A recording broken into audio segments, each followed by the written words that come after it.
Museum highlights. Capitoline Venus. The Capitoline Venus is a type of statue of Venus, specifically one of several Venus pudica, modest Venus, types. Others include the Venus de Medici type, of which several examples exist. The type ultimately derives from the Aphrodite of Cnidos.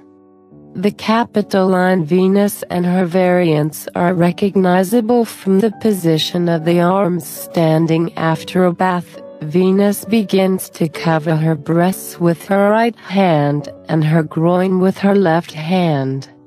This original of this type, from which the following copies derive, is thought to be a last 3rd or 2nd century BC variation on Praxiteles, work from Asia Minor, which modifies the Praxiteline tradition by a carnal and voluptuous treatment of the subject and the goddess's modest gesture with both hands, rather than only one over the groin, in Praxiteles' original. Capitoline Venus. Principal example.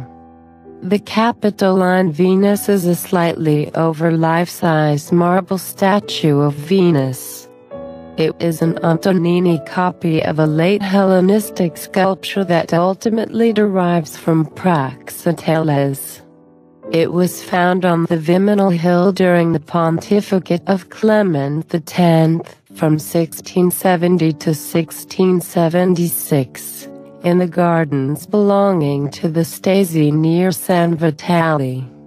Pope Benedict XIV purchased it from the Stasi family in 1752 and gave it to the Capitoline Museums, where it is housed in a niche of its own called the Cabinet of Venus, on the ground floor of the Palazzo Nuovo on the Campidoglio. The statue is currently on loan to the United States and is being shown in the rotunda of the West Building of the National Gallery of Art in Washington, D.C., from June 8 to September 5, 2011. Its reputation vis-à-vis the Venus de Medici in Florence grew only slowly, according to Haskell and Penny, fueled in part as a negative sensitivity to extensive restorations began to undermine the Florentine Venus. It was triumphantly removed to Paris by Napoleon under the terms of the Treaty of Tolentino. The emperor commissioned a marble replica from Joseph Chinard.